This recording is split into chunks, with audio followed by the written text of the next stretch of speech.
My brother slept with my wife and got her pregnant. Now he wants my help. But I hold the inheritance, and they can only watch from the outside. I'm a 35-year-old man, and I need to vent about the drama that's been unfolding in my family for the past few years. It's a long and complicated story, so bear with me. My brother Nathan, who's 33, and I grew up in a small town in the Midwest. Our parents were hardworking, middle-class folks. Dad was a high school teacher, and Mom ran a small bakery. We weren't rich, but we never wanted for anything important. Nathan and I shared a room in our modest 3-bedroom house, and for the most part, we got along well as kids. I have fond memories of us playing in the creek behind our house, catching frogs, and building makeshift dams. We'd spend hours in our treehouse, reading comics and planning imaginary adventures. Nathan was always the more outgoing one, making friends easily and charming adults with his quick wit. I was quieter, more introspective, but Nathan always made sure I was included in games and activities with the neighborhood kids. Things started to change when we hit our teenage years. I remember the summer before I started high school. Nathan was 13, and he started hanging out with a group of older kids from the next town over. At first, it seemed harmless enough. They'd ride bikes around town, hang out at the abandoned quarry, typical teenage stuff. But then Nathan started coming home late, sometimes smelling of cigarettes or alcohol. Our parents tried to rein him in, but Nathan became increasingly rebellious. He'd talk back, slam doors, and sneak out at night. I'd lie awake in our shared room, waiting for him to climb back through the window, worried he'd get caught or hurt. Meanwhile, I threw myself into my studies and extracurricular activities.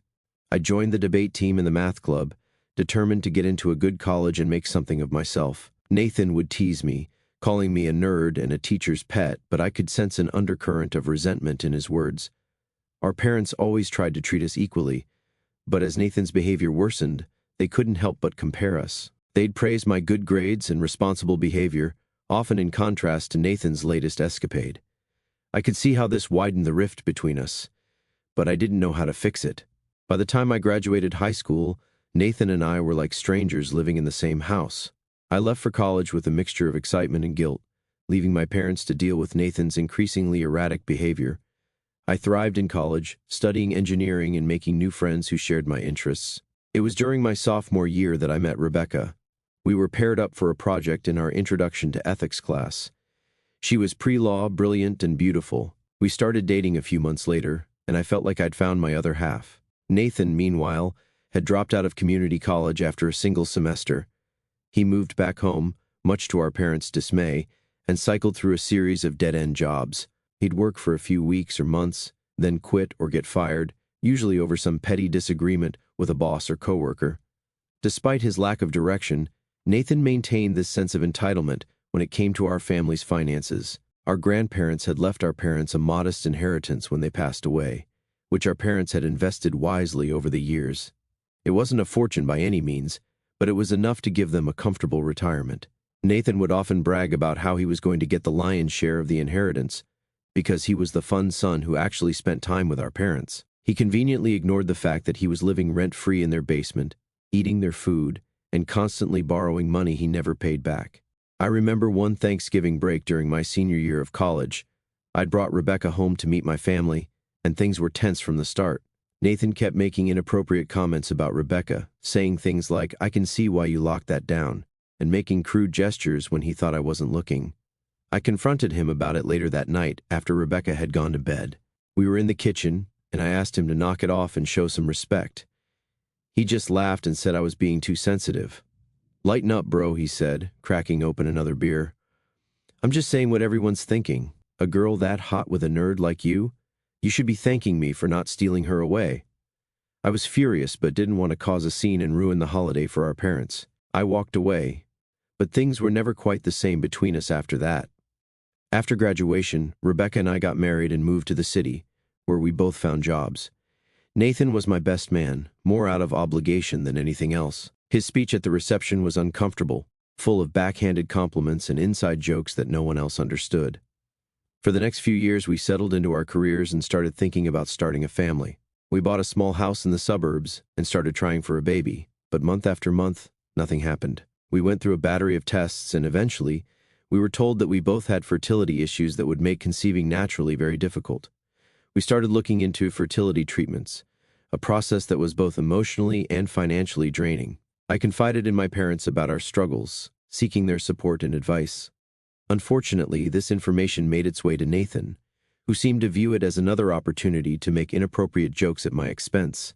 The last time we had Nathan over for dinner, about 2 years ago, he spent the entire evening making snide comments about my swimmers and offering to help out if we needed a donor. Rebecca was visibly uncomfortable, and I was seething with anger. After he left, Rebecca broke down in tears, saying she couldn't handle being around him anymore. I agreed, and we decided to limit our interactions with Nathan as much as possible. We still saw him at family gatherings, but we kept our distance and tried to avoid one-on-one conversations. Then came the day that changed everything. I had taken a half-day off work for a doctor's appointment, but it got canceled at the last minute.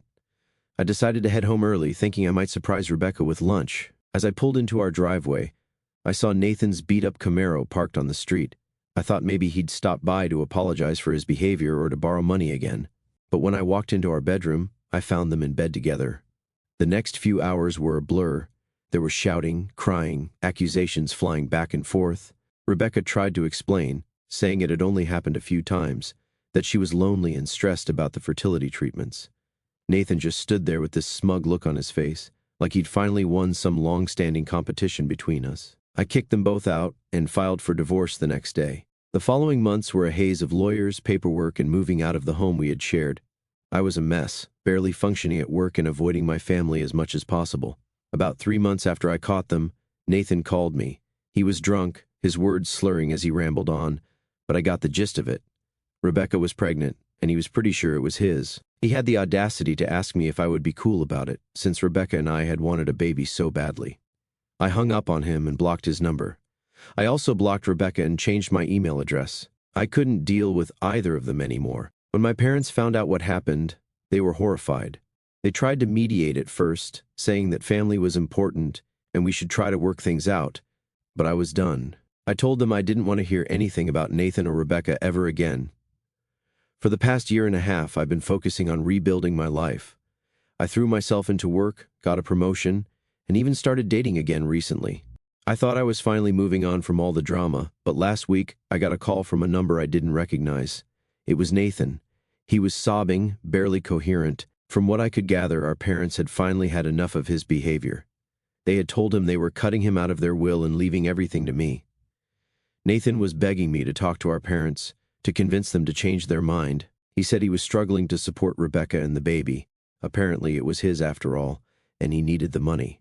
I told him I wasn't getting involved and hung up. But now I'm conflicted. On one hand, I don't owe Nathan or Rebecca anything after what they did to me. On the other hand, there's an innocent child involved now. I don't know what to do. Part of me wants to tell Nathan to figure it out himself, but another part feels guilty about the whole situation. Am I wrong for not wanting to help? Should I talk to my parents about this? I'm lost and could use some outside perspective. It's been about a month since my last post, and a lot has happened. I want to thank everyone who took the time to read my story and offer advice. Your insights really helped me gain some perspective on this messy situation. After much deliberation, I decided not to get involved with Nathan's inheritance drama.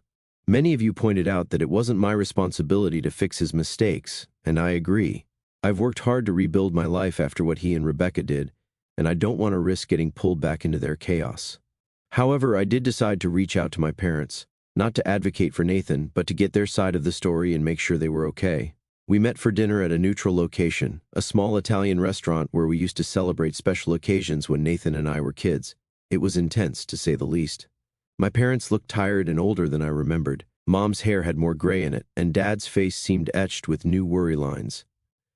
They told me that Nathan's behavior had gotten worse over the past year.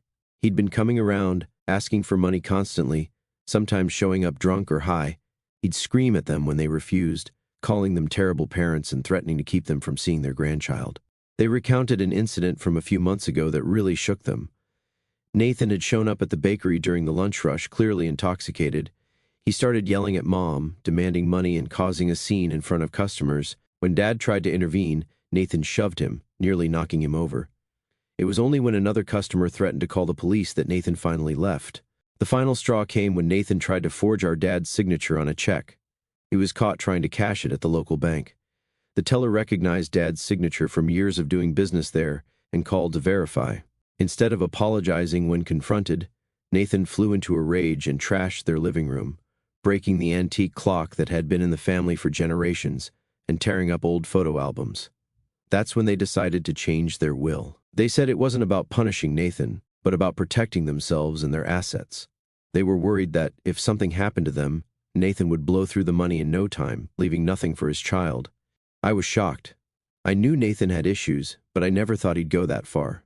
My parents were in tears as they told me all this, saying they felt like failures for not being able to help him. Mom kept saying she didn't know where they went wrong, that they had tried to raise us both with the same values. I assured them that they weren't failures, that they had done their best.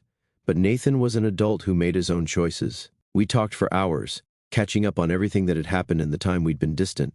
It felt good to reconnect with them, even if the circumstances were less than ideal. They told me about the baby, my niece, I guess. Her name is Lily, and she's about 6 months old now. They've only seen her a handful of times as Nathan uses access to her as a bargaining chip.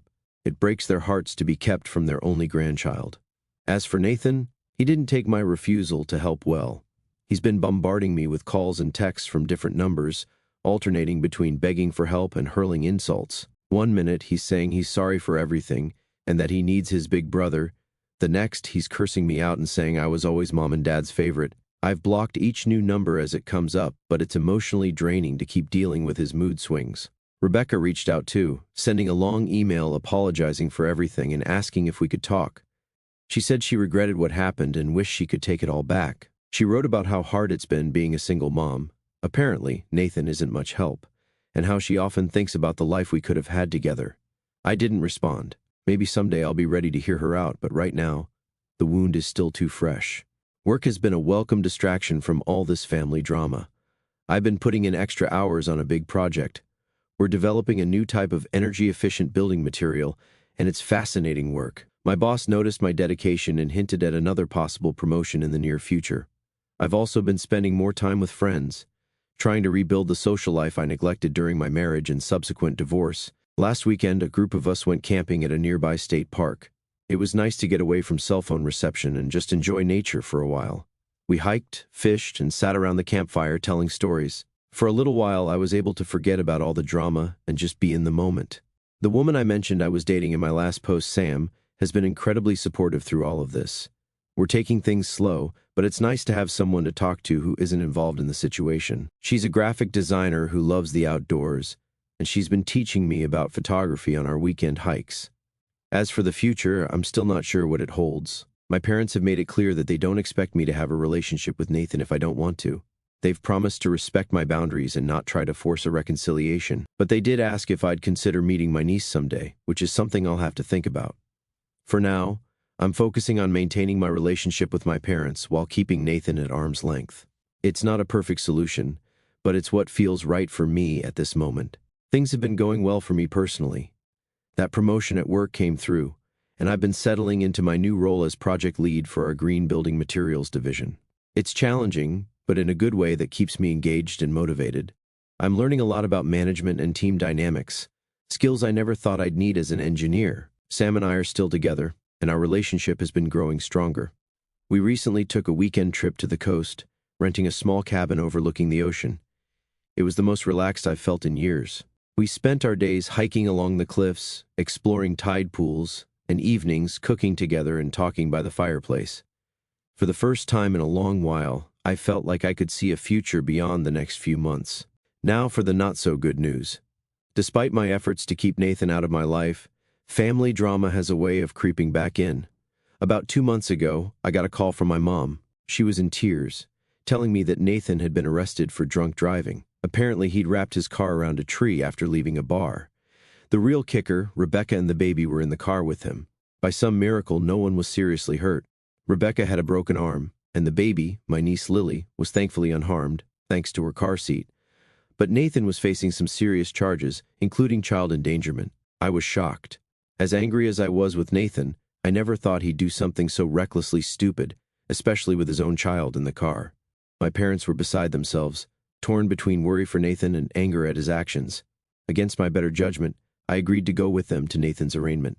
Walking into that courtroom was surreal. The last time I'd been in a courtroom was for my divorce proceedings, and now here I was, watching my brother shuffle in, wearing an orange jumpsuit and handcuffs.